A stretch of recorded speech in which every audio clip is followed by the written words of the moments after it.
Take your wagers. Will we talk more 2003 or 2025? Hopefully 2025. Let's focus on the current. But of course, the past is few games, but epic game for sure, of course. And I've got a show coming up at 11:15 Eastern with the Miami fans. And that other game seems to pop up once in a while or every week, even when there's no discussion or no possibility that these two teams will play. It still comes up every freaking week.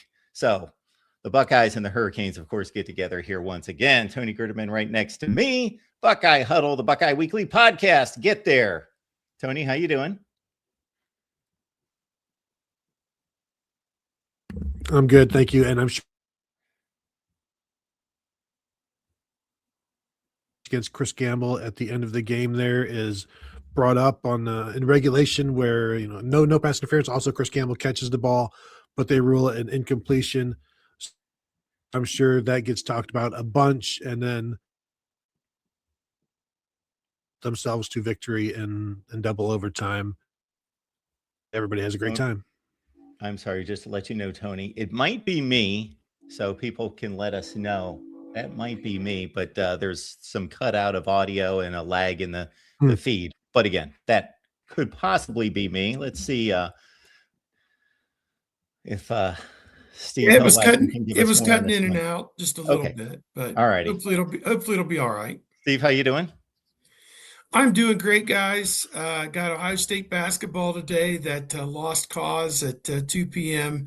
against Grambling State. Then I'll be their last game for the holiday break, and I can concentrate fully and completely on Ohio State football at 4 p.m. today. So there you go. You've given up already on the basketball season. Well, you give away a game to North Carolina there on Saturday, had a lead in the final minute, and second time in 3 years they led North Carolina by multiple points in the final minute and found a way to lose it. So, yeah, just kind of a miserable situation. But, it is what it is. And, either they're going to win some games in the new year or they're not. So that's how it'll be. Yes, I'm going to break my own rule and bring up 2002/2003. There's always a discussion about what year these national championships should be credited. It's the 2002 national championship team. Obviously, the game was played the next year. But so we might as well just put this to bed and then move on. So whether this lasts 20 seconds or 2 minutes or whatever. Gary Porter is a great American. Amazing. Like people still reference the name of the back judge in that game. Yes. It's crazy. If we could just understand a few things, difference between proper call and late call. There's no connection between the two. And I'm not saying that you can't argue the call. I'm just saying don't get confused between a call being late and a call being incorrect. Two different things. That would be one thing. And then, yes, as Tony alluded to in the open, I don't know that everyone completely caught that. Go to the game. I did it again last night. I've seen it 10,000 times, but I just went back to refresh my memory on exact time. I was all over the place looking for timeouts for Miami because I wanted to know how many timeouts they had. Couldn't find that anywhere. I'm scrolling. I'm going all over the place. Of course, it's not on the screen in 2003, just the score and the time. But yes, Chris Gamble coming out of his break, clearly like the jersey's being stretched by 1.5 feet as he's coming out of his break. Twice as he's being turned, and then the jersey out of his break catches the ball. I remember Keith Jackson and Dan Fouts, and again heard it, that they believe that he caught the football anyway for the first down with 2:18 on the clock. Fresh set of downs around the 38, 39-yard line for Ohio State. Again, what Miami's timeout situation is, I don't know. They had called one on that series, so they were at least down one, and Ohio State first down at approximately their own 40 with 2:18 on the clock. So I'm not saying that iced the game, but would have helped the effort, that's for sure. My understanding, I was reading about this just a couple of days ago, and Ohio State would still have needed to pick up another first down to ice it and never give the ball back, basically. But Yeah, there is no punt. They would have gotten the ball back. Can you guys hear me? Nope. No, you were cutting in and out. There is no long punt return, and you might sign out and sign back. Yeah, there he goes. Yeah, I was at the game. I wrote a book on the game, and what I will say is that the flag came out so late that they shot the fireworks off for Miami winning the national championship. And I think one of the players, Glenn Sharp, took his helmet and threw it and broke the insert in his helmet. So when they restarted the game, he was like scrambling to get another helmet or get his helmet fixed. So it was utter chaos down there on the field. Media people had run onto the field, to get the swarm and everything out there in the middle, and they had to shoo everybody off the field, So I can understand both sides, but, geez, you got to live with the calls. That's just the way it is in football. And, for Ohio State, first national championship in 34 years, and broke Miami's 34-game winning streak and denied them from winning the national championship for the second year in a row. Now the shoe's on the other foot, because Miami's trying to deny Ohio State a repeat national championship. And we're going to find out here in a matter of 9 days, I guess, how good they really are.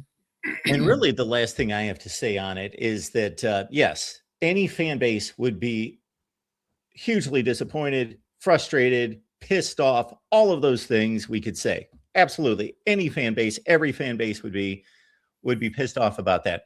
Number one, I don't understand the mentality of being pissed off at the other team. The other team's not like moving the football, or they're not cheating. They have no inability to cheat unless it's a certain team up north for 3 years. But in regards to within the game, they cannot cheat. So the other team is not cheating. The official made it a call. If you want to be mad at the officials. Don't be mad at the other team. The other team is just playing football and lining up where the official marks the ball and abiding by the next call. So the bad calls have nothing to do with the other team. The other portion of this, Steve, is better than I do. Miami was leading 24-17. So it wasn't like this was a make or break, fourth down. This is it. This is all we've got. It's a situation where Miami's winning 24-17. So after that call, whether right or wrong, Ohio State scores. Ohio State scores. Ohio State stops Miami. So they win 3 straight possessions. Miami could have stopped them after this play, though difficult. Yes, first and goal at the 2. But they then failed to stop Ohio State and failed to score. So 3 straight possessions, they had an opportunity to win the game, hold on to the lead, win the game. Yep, very unfortunate for them that night, obviously. And those were 2 outstanding teams. Miami was like a 10.5 or 11-point favorite to win the game. Both teams were, I think Miami was 13-0 because they played I don't know if they played a championship game or not. They may have been 12-0, and then Ohio State was 13-0. Yeah, because they got to play an extra game with the Pigskin Classic at the beginning. So, yeah, just clearly the 2 best. They were the only 2 remaining undefeated teams, and it worked out this way. And nobody gave Ohio State a chance. And one thing that we're working on is to find out the ticket allotment and different things like that for this game. It seemed to me that out of 70,000 people that were at that game, there were less than 10,000 Miami fans. So I wonder if we're going to be looking at something similar. And the poor ticket brokers who invested hoping and believing that Texas A&M was going to be there and that each ticket would be worth at least $500. And now the bottom has fallen completely out of the ticket market. I mean, the good tickets are still several $100, but it's just Ohio State people bidding against Ohio State people at this point. You can still get in right now for the face value of 150. So that's good if you just want to go see a football game. All right, I'll try one more time. Does anybody Yay, have you it? sound good. Here we go, All right. Tony. All right. I changed the USB port. Maybe that'll be the difference. Yeah. Steve, I'm sorry. I'm never going to cry for the ticket brokers. So maybe that's just me, but I'm never going to Those shed a tear godless for them. bastards. I will say, in terms of the call, let's not forget Referee Magazine years and years ago named it one of the 18 best calls in officiating history in all of sports, going all the way back to the Aztecs, basically, I'm sure. But commended Terry Porter for the call. And I can even read you a portion of the write-up there from Referee Magazine. It said, with so much at stake, Porter, the back judge, wanted to get it right. I replayed it in my mind, Porter said after the game. The result was a slight delay in throwing the flag, which made Porter's call more controversial than it might otherwise have been. However, Porter's motivation was exactly what it should be, and it justifies the delay. As he said, I wanted to make double sure it was the right call. He threw the flag for pass interference, though some in officiating circles debate to this day whether the call should have been holding. So the call isn't whether there shouldn't have been a penalty. It's like, well, which one should it be? Either one would have been a first down. Porter's courage was exemplary. Let me repeat that for everybody. Porter's courage was exemplary, but he had the added benefit of being correct. And No it might have doubt. been difficult to hear them in the midst of the media firestorm, but both the Big 12 and the Big 10 backed Porter's call. Even ESPN agreed, producing Oh a my program God. called 5 Reasons You Can't Blame the Official for Miami Losing the National Championship Game. This is amazing. That there was a documentary on that. The U has had 2 documentaries since this game, and maybe a third on the way, depending on what happens in this one. Well, this game is their chance, to get back on the front page of college football. I think they were in the top 10 the following year in 2003.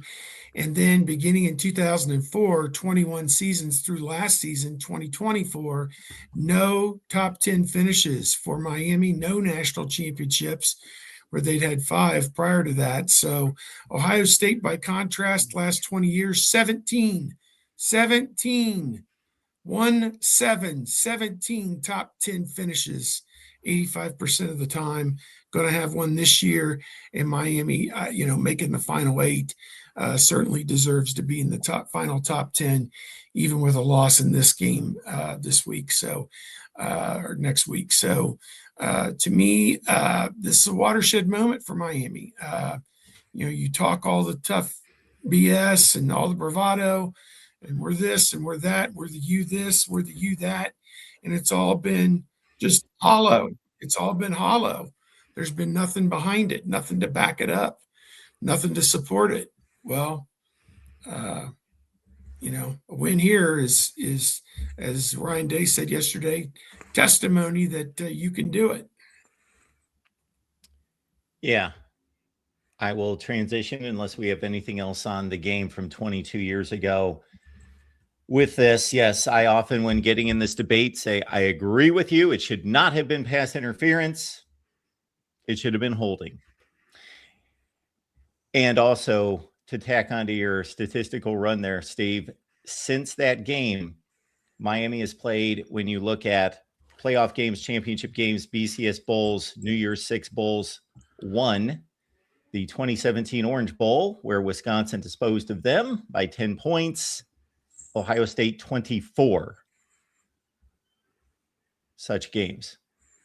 Yeah, crazy. Yeah. All right, on to 2025, and none of that's going to win a game for Ohio State or Miami, I don't believe. I don't know that the anger of the Miami fan base is going to translate to the team. Maybe it will. I have no idea. I saw Mario Cristobal's news conference yesterday. He seemed extremely respectful of Julian Sand, Jeremiah Smith, the talent of the team, the program, said all the right things.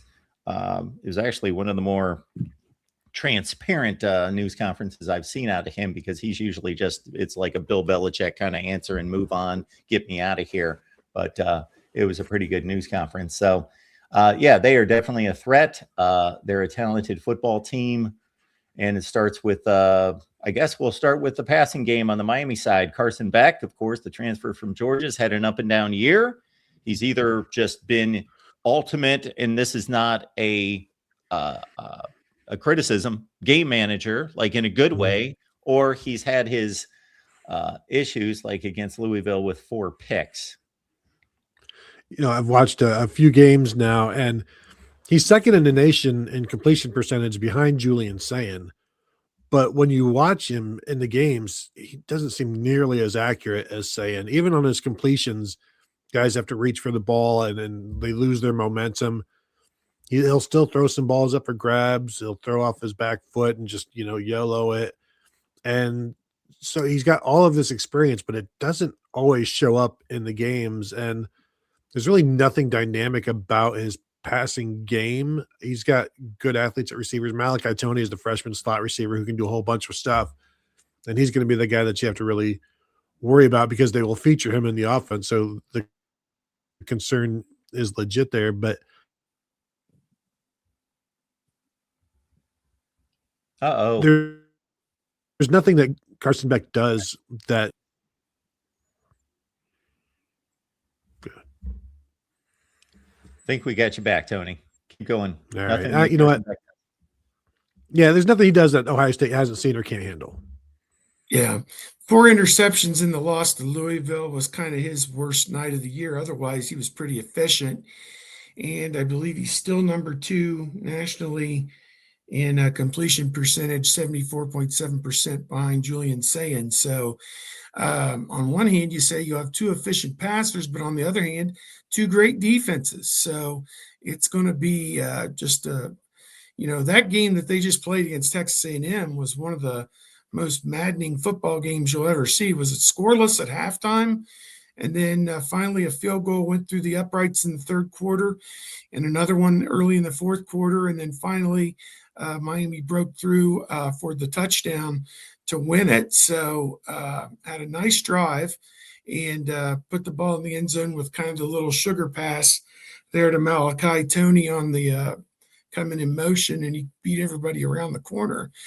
And he atoned for his fumble earlier. So, Miami to go into Kyle Field and win in front of 110,000 people, that's pretty impressive. But, offensively, I just wonder what they're going to get against Ohio State's defense. It doesn't feel to me like they're going to be able to generate a ton of offense. It could be a case where the first team to 20 or 21 points wins this game. Their best running back has battled with some injuries his first couple seasons. And an interesting side note to Mark Fletcher, who gained 172 yards on the ground, had a big 56-yard burst on the final drive that really got them going and got them most of their yardage on their game-winning touchdown. He was an Ohio State commit. For 6 months back in, it was May to November of 2022. And Mama won out on that recruitment. She wanted him to stay home, which you can completely understand. And from a football standpoint, obviously the decision favors Ohio State up until this game, and he and the rest of Miami can do something about that. Again, they won, for them, a historic game on the road against Texas A&M, and you can slice up the good and the bad from the game, a 10-3 game. As Steve says, now it's difficult to, like, on one hand, I can see where Miami would be extremely dangerous offensively. They've got one of the best offensive lines in the country. They've got a veteran quarterback who's a roughly top 10 quarterback in the country. They got gifted wide receivers. They got Mark Fletcher at running back. They have an array of talent, but they couldn't move it against Texas A&M. I shouldn't say they couldn't move it. They couldn't move it for a long, long time against Texas A&M, and obviously scored just the 1 touchdown. Now, they did miss field goals, but even some of those field goal attempts or situations were created by defense, not by their offense moving the ball. I'm most concerned, Steve, from an Ohio State perspective, on them blocking this defensive front from Miami, because the Ohio State offensive line, I don't want to call it a weak link because it's not, but in comparison to just the elite position units everywhere, that would be the one that may not be elite. And those Miami defensive ends are serious business. Yeah, no doubt about it, Mark. What we found out yesterday with the interviews with Ryan Day is that Tegra Shabola will not play in this game. He was the right guard. There were a lot of rumors this past week that he had some type of surgical procedure. And all Coach Day would say is he's out for several weeks. Did not necessarily rule out that he couldn't play later in the playoff, but it'll be Gabe Van Sickle likely starting at right guard with Josh Padilla, who's also the backup center, who's coming off of an injury himself, hasn't played since midseason, would be the backup there. You're completely right here. Reuben Bain Jr. was a second team AP second team All-American, and he and Akeem Mozador and Ahmed Moten, those three guys are just outstanding. I think Bain and Mozador are both right around 8 or 8.5 sacks for the year. And here's Miami. They registered 7 sacks in the win over Texas A&M, and just made life miserable for the Texas A&M quarterback Reed. Just a tough day for him. So Ohio State coming off a Big Ten championship game where they gave up 5 sacks themselves. A couple of those were due to Shabola. Probably a couple of them due to Philip Daniels, the right tackle. So they're going to have to shore things up with Gabe Van Sickle in there, and we'll see how they're able to put it all together, pull it together. Last year in the playoff, they had to go with some makeshift offensive line rotations, and it worked out fine for them. They ended up rolling and winning the national championship. So we'll see if lightning can strike twice in that regard. But Miami is tough, no doubt about it. There's another player to watch on the defense. Well, there's several, but from a pass rushing standpoint, Keontae Scott, he was the one that knocked the ball loose, strip sack from Marcel Reed. He was all over the place. He's been banged up a little bit, came back last week. And they have some game wreckers on defense. And most of them are, along the front. The linebacking core is okay. Nothing exceptional, but it's more about they fixed the defense going to Minnesota, getting their defensive coordinator, Corey Heatherman, to take over that defense. And Minnesota might surprise some people, at the top 5 defense in America the year before in 2024. So they go grab Corey Heatherman from Minnesota. He fixed the defense. Plus, it doesn't hurt to go in the transfer portal and get some top players as well to fix the defense in 1 year. So that's what they've been able to do. I'll throw in a couple of things about the secondary. They've got a safety, Jacoby Thomas. He has 4 interceptions on the season. They have a true freshman, Bryce Fitzgerald, number 13.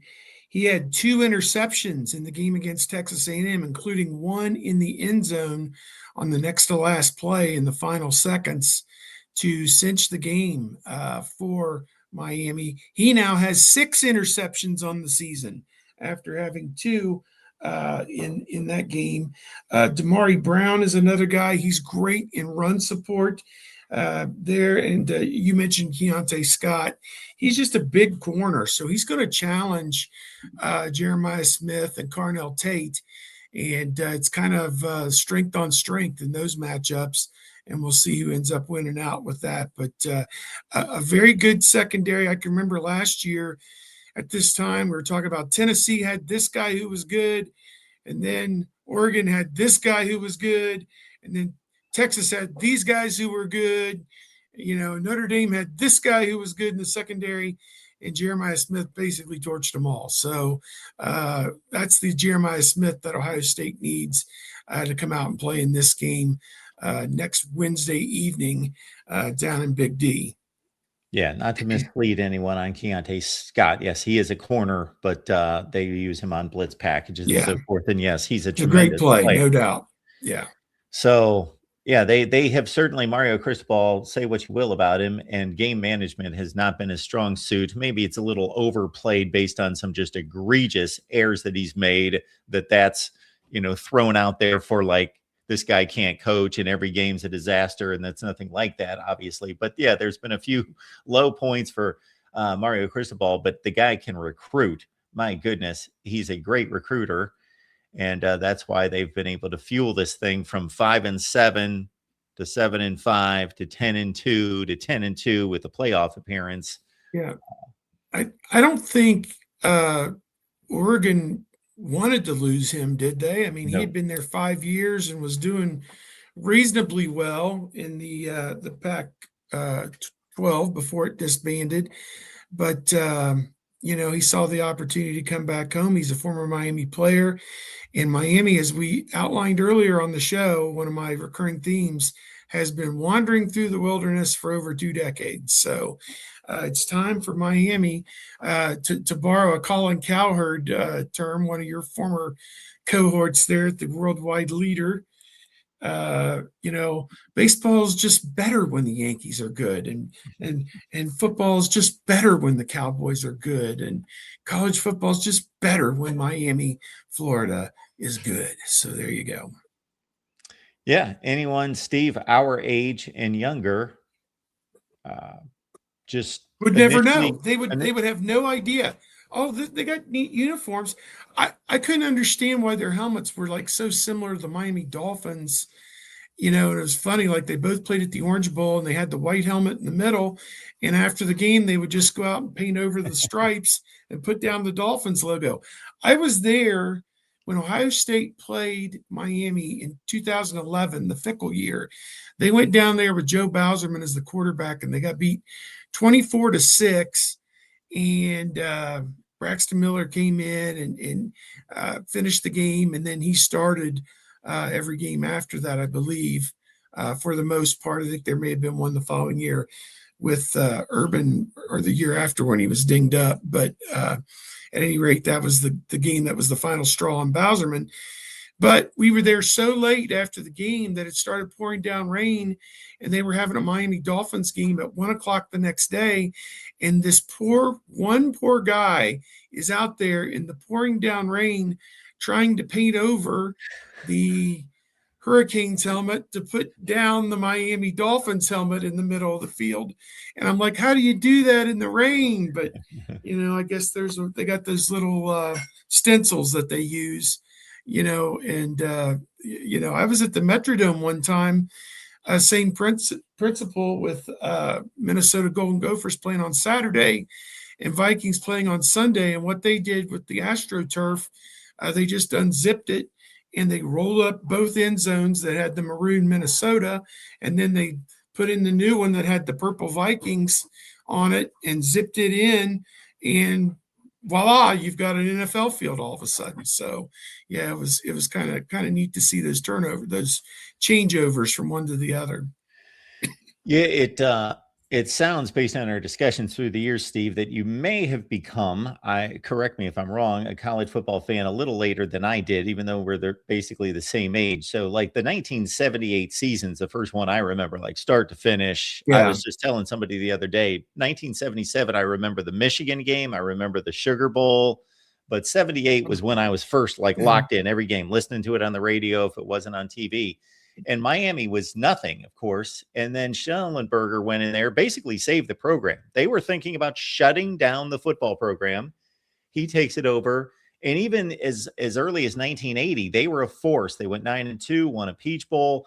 They were, starting to really work something there. And, but still, even as closely as I was watching the sport, it was a total shocker to people nationally in 1983 that Miami's playing in a game that's going to impact a national championship. Like, who are they? Like, we don't expect them to be playing Nebraska in the Orange Bowl. And my buddy on the Miami show, Cam Underwood from State of the U, he calls it a microwave dynasty, and that's exactly what it was. It went from it popped up out of nowhere. Yeah. And for about 10 or 12 years, boy, you would have to say they were the best program in college football. Nebraska, Florida State, very close, Notre Dame, but it was pretty much them from 83 to 94, 95. Yep. Then 5 championships and some issues that knocked him off for a few years. And then in comes Butch Davis, who did a heck of a job, even though he did not win the national championship. Many think that Larry Coker was just kind of a fill-in replacement. That was Butch Davis. He won it with Butch's players. Yeah, that was Butch Davis. And they popped up for a couple more years, of course, and had a nice run for about 5 years. And since then, it's been a lot of 7-5s. Yeah. Yeah. And a lot of Florida State was right there part and parcel with them throughout that entire run, probably had a couple championships during that same window. And the Miami Florida State game, in the from, like you said, 83 to 94, that was must-see television. Deion Sanders. I mean, just think about Michael Irvin, all the guys who played in those games against one another and then went on to be NFL players for 10 or 15 years. I mean, that was must-watch television. Every year the game comes up now, and in my picks, I just laugh. I can remember when this game meant something. I can remember when this game was full of NFL players. No longer. I mean, each of them have had a pocket, here or there, one season where they've been outstanding, but kind of up and down for both of them. And that used to be the one game every year you had to watch, because they were both top 5 teams and all that talent. But last 20 years, you could skip it. In a given Saturday, it'd be like 8th or 9th on the list most years here recently. Yeah, it's hard to imagine, Steve, when Miami joined the ACC in 2004. That was obviously right off of. I know where you're going with this one. Nobody in the world would have guessed that here we are 21 years later, and they haven't won an ACC championship. Georgia Tech has. Boston College. There's Duke. Schools. Yes. Go Duke to ACC champion. Duke has won an ACC championship. Godforsaken Duke. More than half the conference has. Pitt. Like on SpongeBob, 21 years later. and only one conference championship game. I posted a video. I kind of did a deep dive on Miami football. This was a couple of years ago. And I have to credit the Miami fans that we have on the Miami channel. They took it very well, because I basically laid out how they are. If you want to sum it up in one quick phrase, 7-5 for more than 20 years. Like if you took their winning percentage, their seasons, they basically go 7-5, and that's all they've been. And the number that astounded me, and it was 41 at the time, and it's probably grown a few. There had been, I counted 41 schools. This doesn't seem possible, but 41 schools had finished in the top 10 in the country. Schools like Houston, Boise State, obviously. 41 finished in the top 10 since Miami last finished in the top 10 in the country. That's absurd. That's just absurd. So, but again, none of that will matter when they line up at Cowboy Stadium. Now, it wouldn't have seemed fair, obviously, if the Buckeyes would have had to play in the Orange Bowl against Miami, or on their home field, yeah, or at Cowboy Stadium against Texas A&M to a lesser degree. Yeah. But that being the case, Steve, Cowboy Stadium recently has been pretty good to Ohio State football.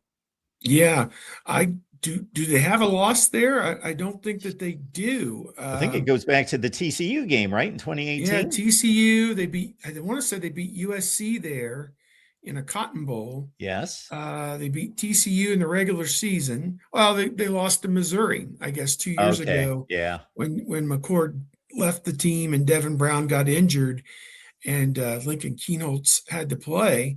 Speaking of Lincoln Kienholz, Ohio State's red zone issues in the Indiana game could be solved if Kienholz would get in there. But back on that Cowboy Stadium, they won the national championship there against Oregon. And of course, last year they won national semifinal there against Texas. So that would be like 4-1, 2, 3, 4-1. And, third year in a row, we're going back to Dallas. And, I was glad to see that Phoenix is lined up as the semifinal direction, because it'll be harder for the Georgia fans. It'll be hard for the Ohio State fans to travel if Georgia wins out to Phoenix. So that would be even. Of course, we're putting all the chickens before the horse, or the cart, or counting our horses before the chickens hatch, or whatever. But it should be replete with scarlet and gray, and just a little itty bitty smattering of green and orange, I think, there next Wednesday. Steve, is that stadium, which we've all seen on television and all heard about, the palace that it is, It's and the awesome. scoreboard and the whole thing? Yeah, is it as awesome as it is? Yeah, Yeah, I think it's a great experience for the fans. I think by and large, they're close to the action. I mean, it's huge. It goes up 8, 10, 12 stories in the air. It goes way up there. So if you're in the nosebleeds, you're pretty far up there. But I think, there's been so much history already in that stadium. And, the short time it's been open, only 15 years or so, 10 or 15 years. And I just look at it that, Ohio State has had its share of great moments there, obviously, and can create another one if they're able to get back to the Final Four with a win this week over, next Wednesday over Miami. But yeah, it's I've told the story on here several times. I know going to the Oregon game, the bus driver, I don't know how he missed it. I mean, it's whatever room you're in, it's the size of the wall of the room that you're in. And he didn't see it. And he made a right hand turn and drove away from the stadium about a mile. And I said, I think the stadium's back the other way. And we had to turn around in this, one of those 30 seaters that they run the media to and from the event in. And, we got there about 40 minutes before the kickoff, and the Cotton Bowl people were just, they were just apoplectic. Oh, we're so sorry. Oh, we're so sorry. Oh, we're so sorry. Whatever. But yeah, all's well that ends well. yeah. I haven't been down there, but I would figure it would be kind of hard to miss that Yes. place. Yeah. And there's all kinds of stuff around it. They built Texas Live. You have the Rangers old stadium, the Rangers new stadium. You have the Cowboys stadium, and then you have Texas Live development with shops, restaurants, boutique hotels, and they put up several hotels around the area. When they show a high shot of the stadium and during the day, you will notice there's one parking lot just within a stone's throw of the stadium that's empty. That's a Walmart. There's a Walmart, honest to God, 500 feet from this stadium. And then there's houses and condominiums and apartments in this neighborhood. It sits about a mile south of the freeway. And as you're driving from Dallas to Fort Worth, it's on the left. And in between the freeway and the stadium, there are shops, restaurants, houses, apartments, and a Walmart that is in prime position. I don't know why Walmart doesn't sell. Walmart, they've got more money than anybody. But when they show that high shot, you will notice this little rectangle right outside the southwest corner of the stadium is completely empty, because that's reserved for people going to Walmart.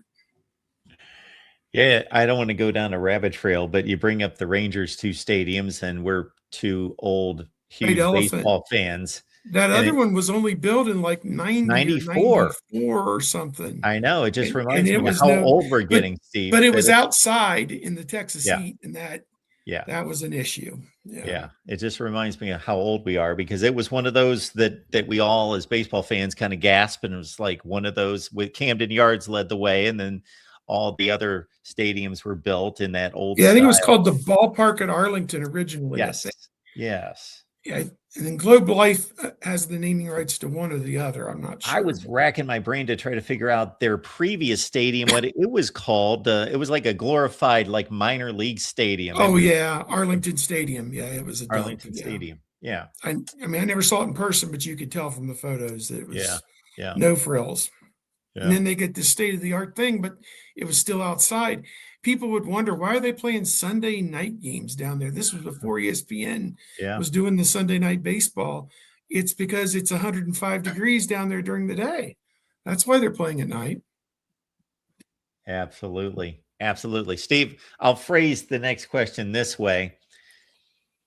You look at the accomplishments of the teams, even this season, Ohio State plays in a better conference. Obviously, you got to consider that these guys are battle tested. They played in a national championship run. The defense is probably the best in the country. The quarterback is incredibly efficient, accurate. Talking about Julian saying they've found a running game over the last month or so.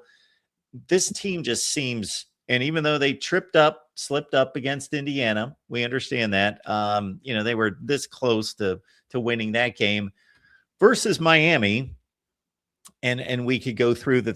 They're an excellent football team. There's no question, but they're capable of losing to SMU and Louisville. And really, after Notre Dame before this past weekend, no impressive wins there. So on one hand, I see the 10-point difference there. I think that's exactly where I guessed it. I said this thing's going to be like 9 points when it first came out. So I totally get it. But to watch the teams play and to understand the talent on the Miami roster, they're a dangerous team. They are a dangerous team. So where does your confidence level lie? Well, again, Ohio State today is having its 9th practice since the Indiana game. They kind of spread things out over these last couple of weeks. And the team, today is the 23rd. Everybody who wants to leave Columbus will get on a plane or hop in a car and leave Columbus today to go home.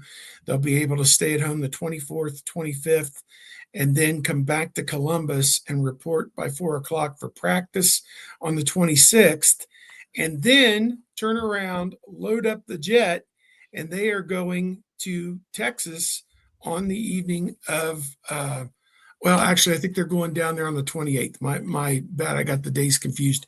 Going to practice in Columbus 27, probably practice in Columbus 28, and then fly down on Sunday the 28th. So at any rate, you hope they've put these 9 practices to good use, that they've straightened out the offensive line and the pass protection issues. That to me is job 1 for this team. Job 2 is the red zone. When you go inside the Indiana 10-yard line 4 times and you get a touchdown, a field goal, a stop on a 4th down quarterback sneak, and a yanked field goal that goes wide left of the 29-yard field goal, goes wide left of the uprights, that's not very efficient in the red zone, obviously. So they've got to be better. Situational football, they've just got to be better. 3rd downs, red zone, coming off the goal line, going in, all those things. The defense, saying through the early interception against Indiana, the defense, they had to go out there and defend on their own 30-yard line, and they held Indiana to a field goal. That's what you call playing great situational football defensively, is there's a quick change, and you don't ask where the ball is. You just ask, what's the call? What's the call? Let's go get this thing stopped. And that's exactly what they did. So Ohio State needs more of that in this game, because there are going to be, in this 4-hour game, there are going to be a lot of ebbs and flows and ups and downs. And, there'll probably be a turnover or 2 on each side, because the hitting is going to be at a level that we really haven't seen probably. I mean, that A&M game, I felt sore for a day or 2 just watching it. I mean, that was what it seemed like to me, with the way those defensive players were hitting. And I mean, you had, down there on the goal line at the end, the Miami player knocked himself out on the receiver from Texas A&M. Mohamed Toure. It was a great hit. It might have saved the game, or at least overtime. Yeah, it could have very well been a targeting call right there that would have given the ball to, inside the 5 or whatever, and a fresh set of downs. So I didn't really think of that. Yeah, I mean, that was borderline, but at any rate, yeah, you get the idea that Ohio State, I mean, we're talking a lot about Miami, but Ohio State's got to get their stuff straight. I mean, it's just, you can't play like you did against Indiana offensively. Just in the play calling in that game was atrocious, obviously. And the day after the game, Ryan Day was committed to Brian Hartline continuing as the play caller, even though he had accepted the job at South Florida. Well, 2 weeks later, we show up, and yesterday, Ryan Day was singing a different song, saying he'll be the one who makes the final decision on the play calling, something he has not done for 2 full years. Back to the Missouri game at the end of the 2023 season, Chip Kelly did all last year, and Hartline did it all this year. And so now Day is back in a new situation, and he'll be the one telling the quarterback what the play is. And he says it's a collaborative effort. group effort building the game plan. They build out a sheet, for every down and distance situation of what are the 8 or 10 plays they have confidence in, that they've repped during the week, that they know will work. And so he'll be the one, looking at that sheet and making the decisions. So hopefully those decisions are much better than whatever they were against Indiana. Steve, I have referenced our guy Cam Underwood from State of the U a couple times because our longest lasting and in many instances most successful show here at the Voice of College Football involves Cam, and more than involves him. He is the star of the show and our analyst over on the Miami channel. That's Wednesday at 7 p.m. Eastern time, everyone. So great college football talk, even from a national perspective, ACC perspective, but obviously about Miami football every Wednesday night with myself and Cam. So even Ohio State fans or who else, we always have other fan bases here. Wednesday nights with Cam and myself, 7 p.m. Eastern on the Miami channel, which I will leave the link in the chat here in just a second. But I never thought I'd get a couple A-listers together here. We got Miami and Ohio State. So here's Cam, Steve Hellwagon from Bucknuts 247 Sports. And Cam, great that you could join us. And I apologize. I put the invite out there very late last night for Cam. So I appreciate you gracing us, Cam. Thanks for joining. No worries. Hey, I was just trying to get my Christmas grocery shopping done early in the morning. So I got some coffee. I was over there for almost an hour and a half, give people patience and grace and everything. And then, so able to do this. And for those who are watching, our Miami show will actually be at 11:15 this morning, right after a little break after this show. So, I know you guys' work over at Bucknuts very well. You and Bill Kurlick met him several times down here at recruiting events, back when I was still teaching and everything. So, pleasure to make your acquaintance. Thank you for having me on the show. Cam, hey, great talking to you. Our network, we work with Christopher Stock and David Lake. They do a good job at the 24/7 site. I want to ask you just kind of the feeling and the climate around the Miami program. This has to be the biggest excitement that they've had in a long time there. And just, the feeling, does it feel like the glory days are coming back, perhaps, building on it one year, one game, 1 year at a time, and obviously what it would mean if they're able to dethrone Ohio State and stop them from defending the national championship? Yeah, this is definitely the height of our emotions, in the last quarter century. Last week's win was the biggest win that we've had, since winning the conference to get to the Fiesta Bowl in 2002. Like literally 23 years, we've not had this level of success. And I talked about this with Mark on my show last week. We've had opportunities to get to this level of success and have failed at every chance, whether that's, back in, with Larry Coker in 2003 and 2004, whether if you're even looking to 2017 when we're undefeated Black Friday going into Pittsburgh, lose to some freshman named Kenny Pickett who had never started a game really before or anything, and then you get your doors blown off by Clemson in that year's ACC championship game, 2020 with De'Aaron King at quarterback. And then, they rejuggered, the schedule because of COVID. And then we were not going to play Clemson. Then we play Clemson and starting safety gets ejected in the first half. And then one of my personal former students from when I taught as a true freshman comes in the game and he has these big, big eyes. And you could just see it. I was just like, I love this for you that you got your goal of going to Miami. You're not ready for prime time yet. So we've been in opportunities to try to get to this level of success and we failed. So it feels great to accomplish something incredible like this. Like, Tim Reynolds from the Associated Press tweeted out all these stats. Basically, when Miami scores 10 or fewer points, we lose for 30 years.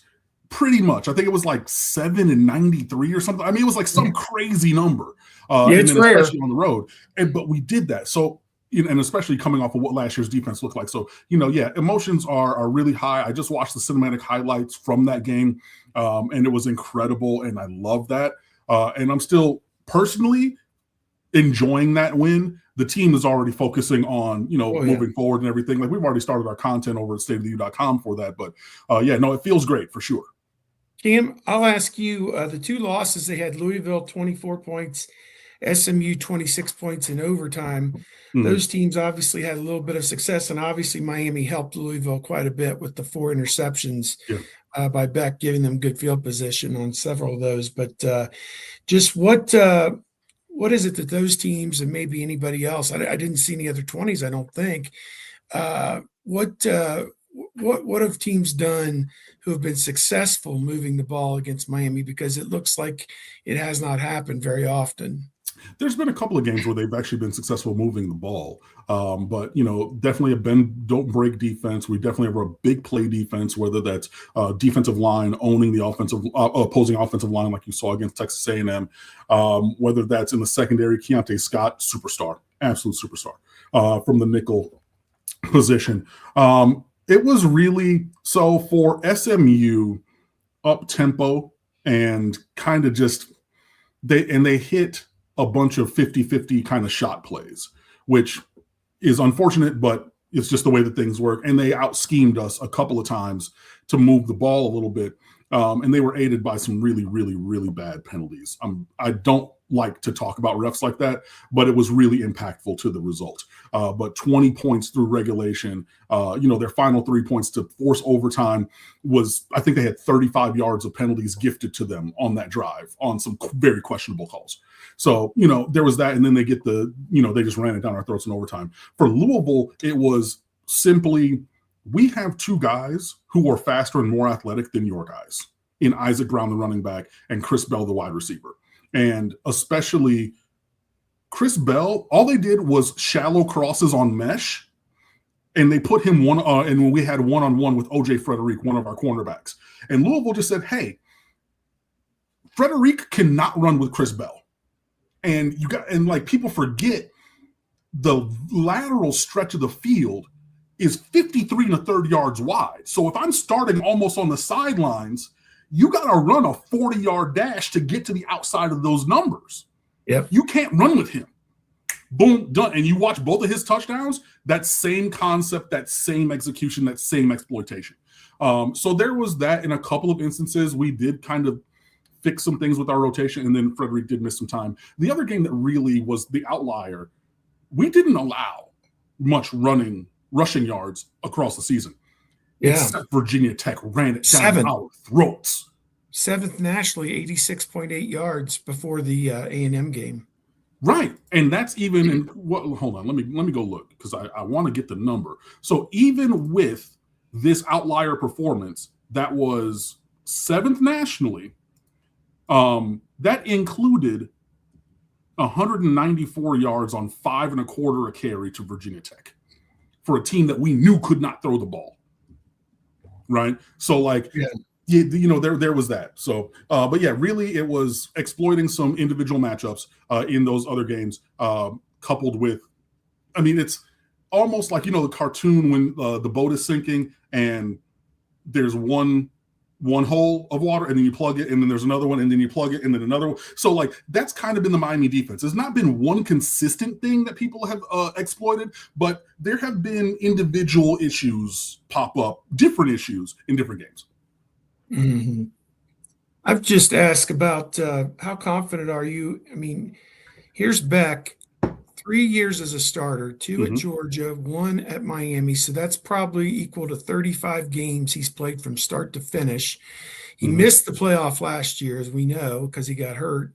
And then he wins his first start in a playoff game here against Texas A&M, although, his impact on the game, his fingerprints weren't necessarily, you have to use a magnifying glass, I think, to see his fingerprints on that win. Yeah, it wasn't through throwing. It was, from game operations and, just you saw a couple of the big runs. He got Miami into the right, he audible to the right call, and then edited assignments. So there was one 16-yard run specifically from Mark Fletcher in the 4th quarter, not on the touchdown drive, but earlier.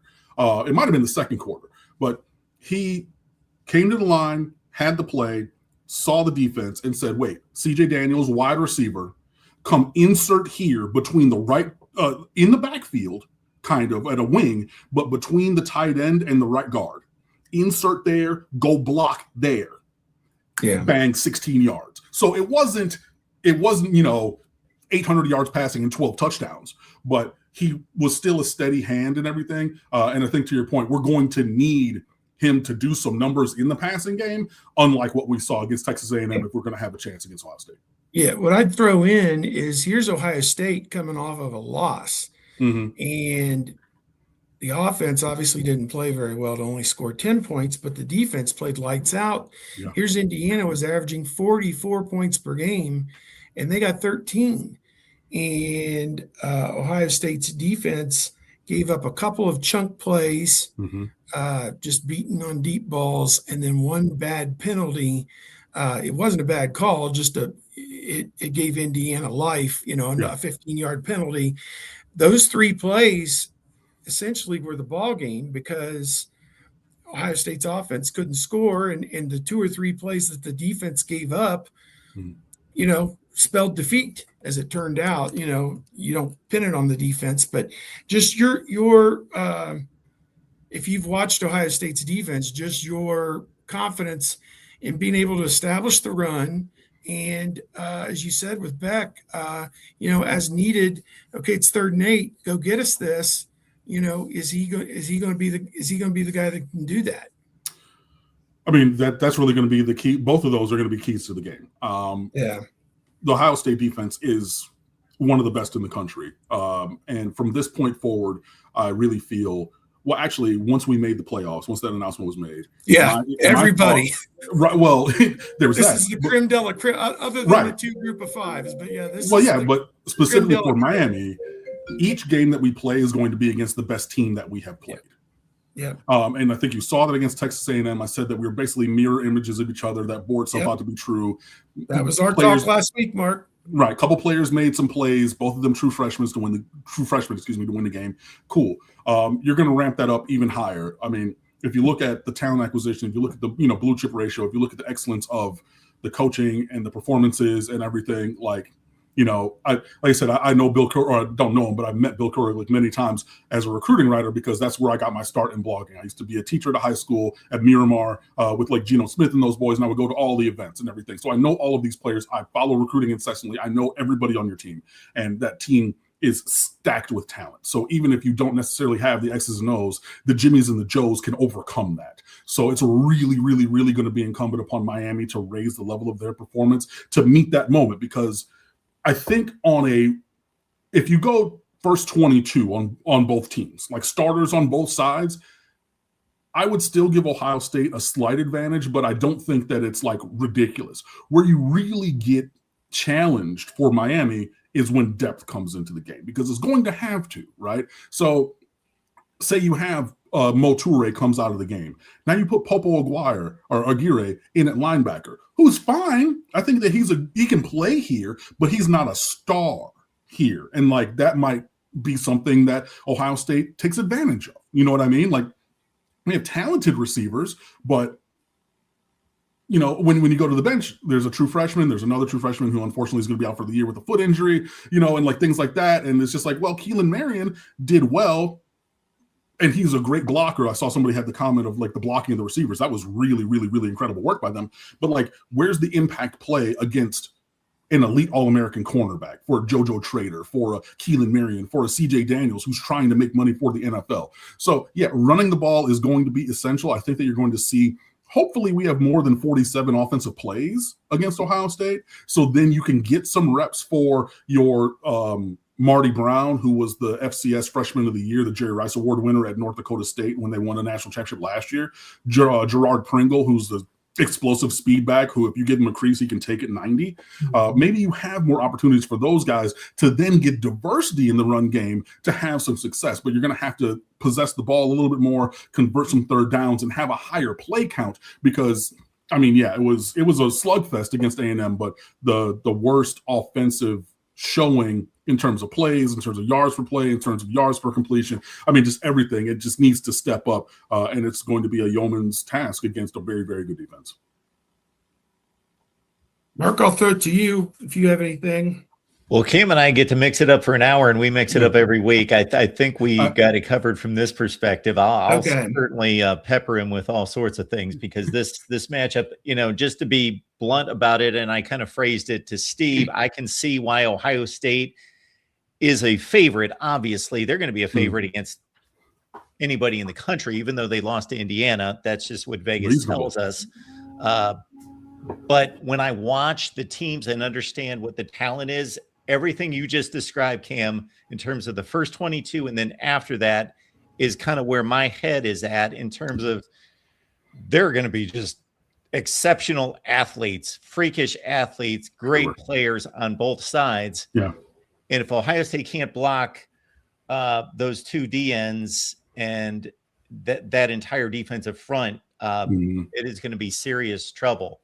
Otherwise, if Julian Sayin can not necessarily pat the ball back there, but has enough time, then Ohio State's in a comfort zone, because he is deadly accurate, but he can't be accurate with a hand in his face or sitting on his rear end. Yeah. All true things. I want to get to this comment from Rickson 7990, just because he asked. So for Miami updates on injuries to Moture and Zachariah Poyser starting safety. Those guys should be back per Mario Cristobal. There were a couple other guys who had little thing, like Jacoby Thomas, the other starting safety, missed a couple of plays. He should be back. In terms of the other, there was one other player. Maybe Moten got dinged up. For a second. He should be good to go. We'll see about Damari Brown, starting cornerback, who missed the game with injury. He's been a little snake bitten in his career. Super talented, but the old saying, you can't make the club in a tub. And availability being your best ability. It's really, we need him out there. So we'll see about him. Dalen Upshaw, freshman receiver, suffered a foot injury that's going to keep him out for the rest of the year during the the prep for the A&M game. He was not necessarily, obviously Malachi Tony is the star true freshman receiver, but Upshaw would rotate in and he made some plays. So, losing him hurts a little bit of that depth like we're talking about for Miami at receiver. And outside of like the guys who we know are out for the year already, there's no other major updates. So even though those guys did get dinged up, especially Toure, who just put his body on the line on that third down, absolutely clean hit. That was not targeting. It wasn't even close to targeting. I just want to say that it was shoulder to the chest, and it was violent. It was an absolute 90-mile-an-hour both-way car crash playing chicken, and nobody's going to hit the brakes. He was. I'm sure in the protocol, because he was outside of his break. Like, he went to go celebrate with the team after the win, and there was a medical staff or a strength and conditioning coach, I want to say, because he's huge, who was holding him back because he's like, hey, buddy, like, you can't, like, but he's big and strong, so he dragged that guy over to the end zone, but he was still like with that. But so short story long, there's no new injuries or really, carrying over injuries from that game as per Mario Cristobal, but take it with a grain of salt, because we've heard of guys being game ready who didn't play in several instances this season. I'm good. I wish I could be on you guys' show, because I got to go to a basketball game today. Ohio State's playing Grambling State at 2 p.m. matinee. So how exciting, on some Big Ten network for anybody who still cares. And so there you go. Awesome. Hey, man. Well, thank you, Steve and Mark, for having me on. I will let you guys close out. I see you got your movement and everything. Yeah. So thank you for, the time. Looking forward, to this. Yeah. game. Are you going to be in Dallas? Are you coming to the game? I am not. Okay. My mother used to live out there, and I went to the opener against LSU, but no, she's moved back to South Florida, so I will not be there on Christmas Eve. New Year's Eve. But I will definitely be watching and hanging out. So yeah, like I said, thanks for the time, and I will catch you guys on the Miami show at 11:15. See you in 5, Cam. Thank you for being here, man. Hey, no problem. Thank you.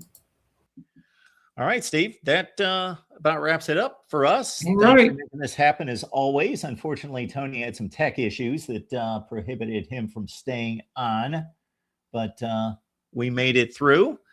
And anything on Bucknuts that people should be looking out for?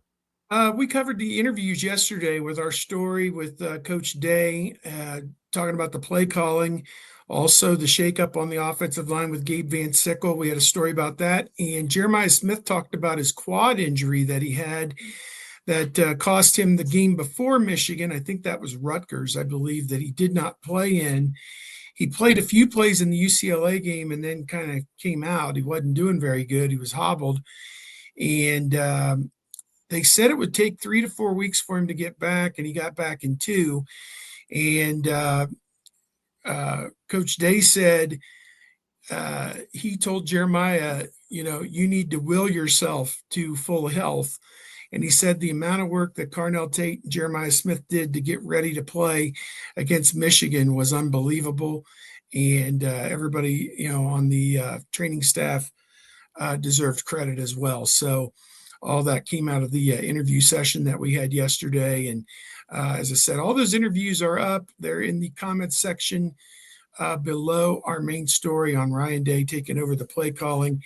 So you can check out the 4 offensive players, 4 defensive players, and defensive coordinator Matt Patricia. All their interviews are up on bucknuts.com.